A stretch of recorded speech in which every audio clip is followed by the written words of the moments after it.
Ravi de vous retrouver pour ce nouveau numéro du Dessous des cartes. On démarre cette émission sur l'île d'Anderson, atoll du Pacifique entre la Nouvelle-Zélande et le Pérou. L'une de ces îles du bout du monde, apparemment si loin de nos continents pollués. Une île inscrite à la fin du XXe siècle au patrimoine mondial de l'UNESCO pour la blancheur immaculée de ses plages, la pureté de son écosystème, avant qu'on la découvre jonchée, souillée par des déchets échoués, la plupart en plastique, après avoir traversé différents espaces maritimes de la planète et avoir été entraînée ici par les courants du Pacifique Sud. Alors, parce que cette île nous raconte les effets dominos de nos pollutions, on a voulu vous proposer un tour du monde de nos déchets, comprendre nos interdépendances en la matière, en commençant par cette précision. Il existe plusieurs catégories de déchets, les déchets agricoles, les déchets industriels et commerciaux, et enfin nos déchets ménagers, auxquels nous allons principalement nous intéresser. Sortons nos cartes. En 2018, le volume total de ces déchets s'élevait à 2 milliards de tonnes selon la Banque mondiale. Ils proviennent essentiellement des logements privés, des locaux professionnels, bureaux, commerces, et des établissements collectifs comme les écoles ou les maisons de retraite.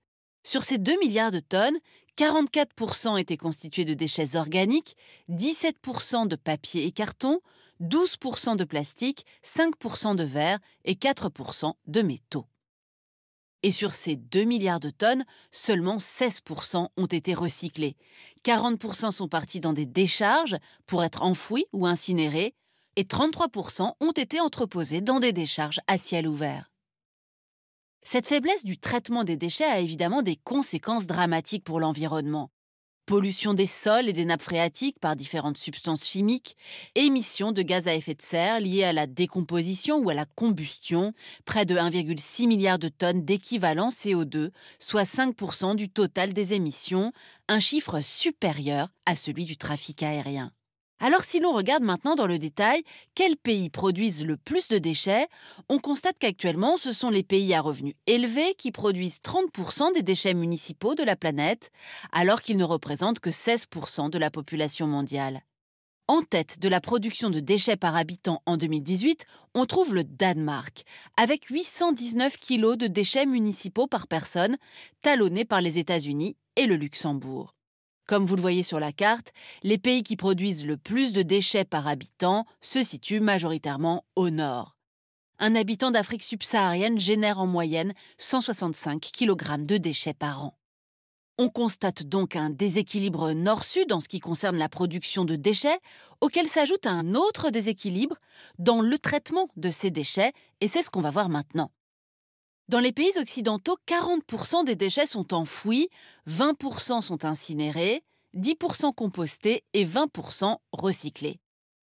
L'Union européenne fait partie des bons élèves, la quantité de déchets recyclés étant, entre 1995 et 2020, passée de 87 kg par habitant à 241 kg. Mais les écarts entre les États membres restent importants, comme vous pouvez le voir sur cette carte du taux de recyclage. L'Allemagne étant la plus efficace, avec plus de 60% de déchets recyclés, la France à près de 47%, légèrement sous la moyenne européenne. Des écarts bien plus importants à l'échelle mondiale si l'on regarde les pays à faible revenu, majoritairement situés dans le sud, où 90% des déchets municipaux sont mal gérés et seulement 4% sont recyclés.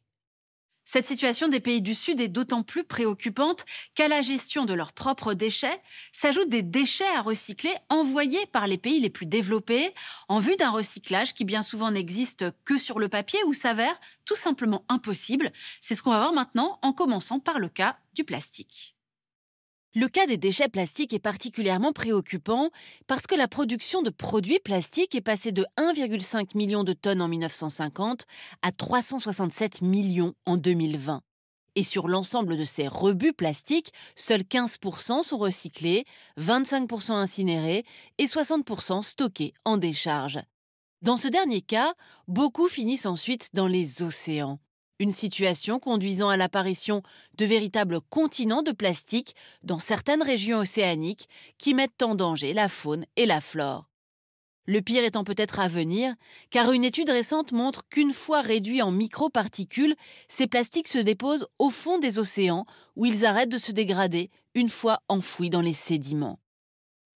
Au début des années 2000, les déchets issus du plastique ont massivement été exportés par les États-Unis, le Japon et une grande partie des pays européens, pas si bons élèves au final sur le recyclage avéré de leurs déchets, le tout principalement vers la Chine. Sauf qu'à partir des années 2010, la Chine, qui absorbait les 3/4 des déchets de plastique à recycler, s'est rapidement trouvée submergée par les quantités importées et le caractère non recyclable de nombreux plastiques. Pékin a donc décidé, en 2018, de quasiment stopper net ces importations de plastique usagé, poussant les gros exportateurs à trouver de nouveaux débouchés vers des pays moins regardants, notamment la Malaisie ou encore la Turquie. Mais nombreux sont les pays qui pratiquent le recyclage à renforcer leurs normes environnementales en instaurant notamment le bannissement des plastiques à usage unique et en renvoyant des containers non conformes vers les pays émetteurs. Si la Convention de Bâle visant à interdire l'exportation de déchets dangereux, entrée en vigueur en 2019 après 24 ans de négociations, a inclus une partie des déchets plastiques dans sa liste, un travail considérable reste à faire pour limiter l'usage du plastique et en améliorer le recyclage. Les déchets plastiques ne sont pas les seuls déchets très polluants que nous exportons, et c'est ce qu'on va voir maintenant. Voici les e-déchets, ces composants électriques ou électroniques provenant de nos ordinateurs, téléphones, équipements électroménagers, objets connectés hors d'état de marche et qui font également l'objet d'exportations massives ouvrant à de nombreux trafics. Car ces déchets contiennent des composants enfermant des métaux précieux, comme l'or et l'argent, et d'autres hautement toxiques pour l'environnement, comme le mercure, le plomb et le lithium. Entre 2014 et 2019, leur poids a augmenté de 9,2 millions de tonnes en moyenne par an. Et d'ici 2030, il devrait avoisiner les 75 millions de tonnes par an.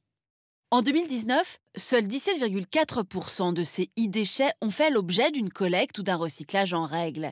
Et entre 7 et 20% d'entre eux sont partis vers des pays du Sud, notamment en Afrique, où le recyclage réel est proche de zéro, comme on peut le voir sur la carte. Prenons l'exemple du Ghana, un pays qui s'est fait une spécialité de l'importation d'e-déchets avec près de 170 000 tonnes par an qui font l'objet d'une récupération très artisanale du cuivre, de l'or, de l'argent et des autres matériaux précieux des composants électroniques. Un tiers de ces déchets étaient acheminés vers la décharge d'Agbogbloshy jusqu'à sa fermeture récente, où leur traitement entraînait de nombreux cancers, malformations congénitales et altérations du développement de l'enfant chez les 80 000 personnes qui résidaient à proximité. Le Ghana, en passe de devenir un véritable pays poubelle, s'est par ailleurs également spécialisé dans la récupération de vêtements usagés. Chaque année, c'est ainsi plus de 58 000 tonnes qui arrivent sur place et permettent à près de 30 000 personnes d'en tirer des revenus. Sauf que 40 à 70% de ces vêtements usagés sont en trop mauvais état pour être revendus ou recyclés et finissent dans cette décharge d'Old Fadama où ils forment une colline de déchets de plus de 20 mètres de haut. Les conséquences environnementales sont évidemment terribles, fumée de combustion des incinérations sauvages, ruissellement des eaux et rejet de toxines à la mer qui empoisonnent les poissons et les populations qui s'en nourrissent. Voilà, pollution, taux de recyclage insuffisant, exportation des déchets du nord vers le sud, vous l'avez vu, le tableau est bien noir. Pourtant, il existe quand même des solutions pour tenter d'enrayer cette spirale infernale de surproduction de déchets. La première est tout simplement d'en limiter la production, avec, vous allez le voir, des technologies innovantes pour les recycler, mais aussi avec des mesures contraignantes. Et la Corée du Sud fait dans ce domaine de la gestion des déchets figure de pionnière. Ainsi, à Séoul, les contribuables sont désormais taxés en fonction du volume de déchets qu'ils produisent. Ils doivent les peser lorsqu'ils les déposent dans les poubelles. Cette mesure aurait permis de réduire de près de 50 000 tonnes le volume de déchets alimentaires de la capitale en l'espace de 6 ans. Et entre 1995 et 2019, la Corée du Sud est passée de 2% de déchets alimentaires valorisés en biogaz, engrais ou nourriture pour animaux à 95%. Ces mesures restrictives de production de déchets s'articulent avec des innovations technologiques.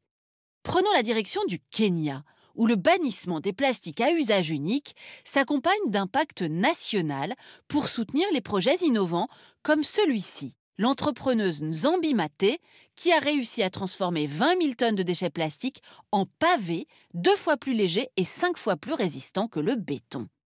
En Inde également, le plastique recyclé entre désormais dans la composition du revêtement de 30 000 km de route grâce au chimiste Rajagopalan Vasudevan.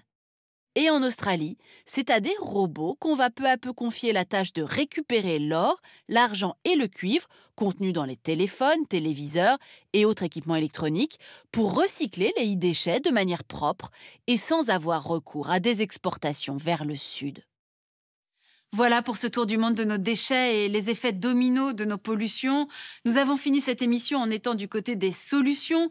Il en existe une autre à la portée de chacun d'entre nous, réduire nos emballages. Et d'ailleurs, en la matière, la dynamique est en marche avec ce que l'on appelle l'achat en vrac. Cela suppose notamment de s'équiper en sacs en tissu réutilisables et en boîtes hermétiques, en verre de préférence, quand on part faire ses courses, voire essayer d'identifier des épiceries dites de vrac qui ont banni les contenants de leur magasin, un marché en plein essor en France comme en Allemagne.